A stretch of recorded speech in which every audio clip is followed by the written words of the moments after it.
Hey Algebra 2 fans, I wanted to continue this conversation here about series. Remember, that's just a sequence with a plus sign with kind of a really different approach to it. So we're going to look at this idea of a summation notation, and we're only talking about series here. And in all honesty, we're going to be talking about arithmetic series. Okay, remember that's just one that has a common difference. Common difference being that they're just adding a number each time to get to the next term.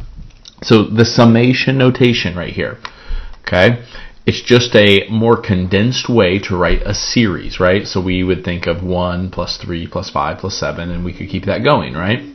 Well, if I was going to think about this, we're actually going to use this right here.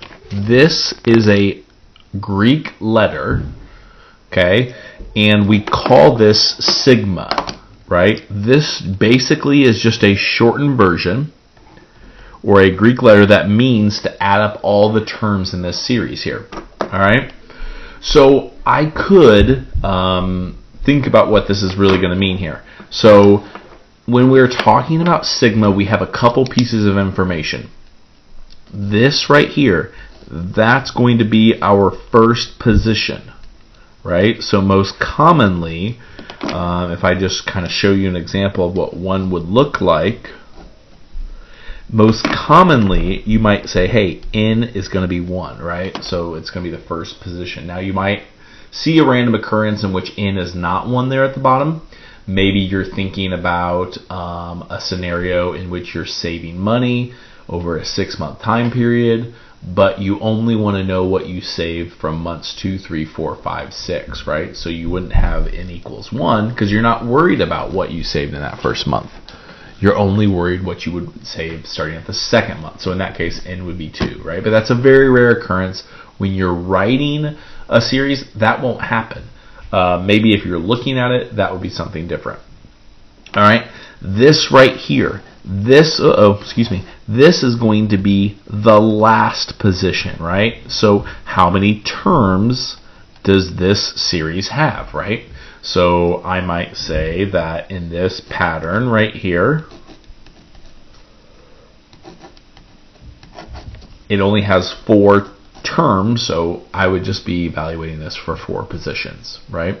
Now, what this means is not only is it just 1 and 4, but it's also a 2, a 3, and a 4. So 1, 2, 3, and 4 right there. So it not just doesn't have a smallest and biggest, but it has an lower bound, an upper bound, plus all the numbers in the middle between those two.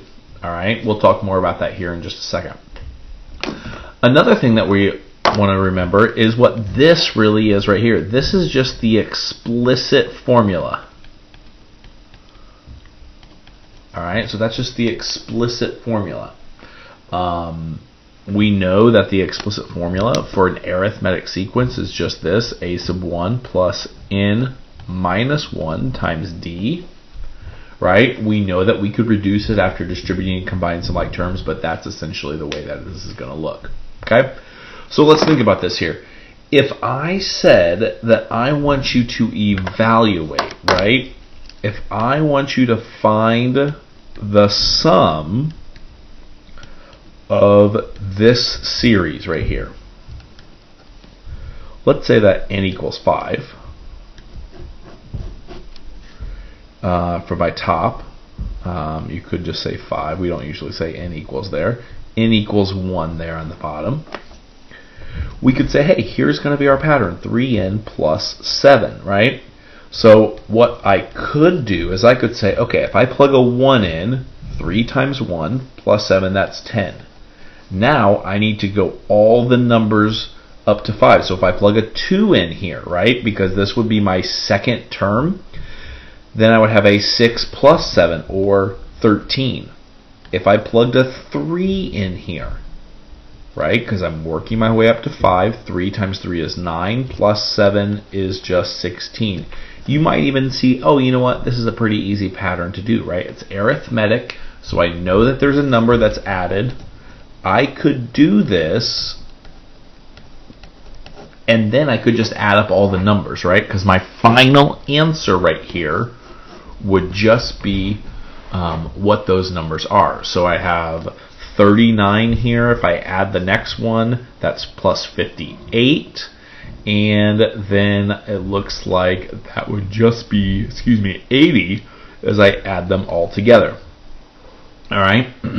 Another way of doing this problem is actually going back to this formula right here. Right? So my formula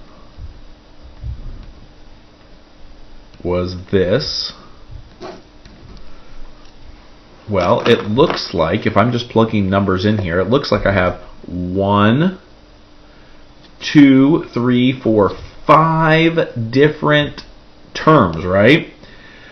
So that means that because there's 5 different terms there, I could plug a 5 in for n. My a sub n is just the first term in this pattern, right? So I could plug a 1 in here to get the first position. That would just be 10. I could plug a 5 in here. 3 times 5, 15 plus 7 is just 22. And then I know that it's 2 right there, right? So I could say, hey, looks like I have 32 times 5 divided by 2. So I could just do 32 divided by 2, see if I could reduce that. So it would be 16 right here. 5 times 16 is just 80, right? This formula right here is really helpful, especially when I have, a large amount of terms. I wanted to show you a small amount here so I could verify that we got the same thing, right? 5's not a big deal. If you need to list the pattern, that's fine. But if you're really trying to use this formula here, obviously you want it, or if you really have a lot of terms, then you'll want to use this formula right here, okay? One last thing. Let's see if I can come up with a pattern here, and let's not make it too hard.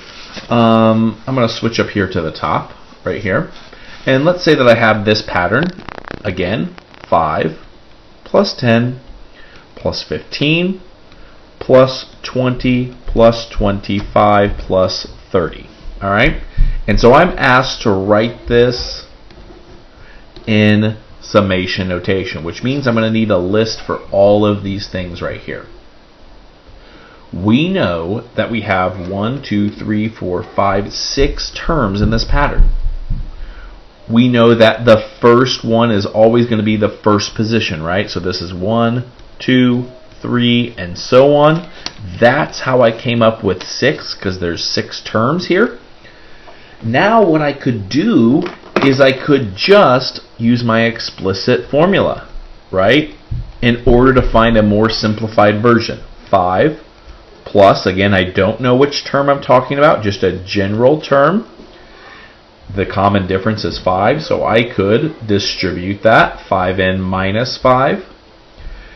If I then combine like terms, 5n is just my explicit formula, right? So you could look at the pattern in order to do that. All right, so those are a list of summation notation. I plan to have a Zoom chat on Sunday.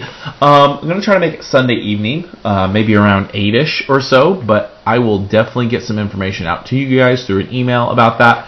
I know summation notation is a little bit confusing, so that's what I want to offer, just to maybe provide some clarification if necessary. The Zoom chat is not required, but if you're struggling with summation notation or even some previous topics, please hop on and let's chat about it before Monday's due date.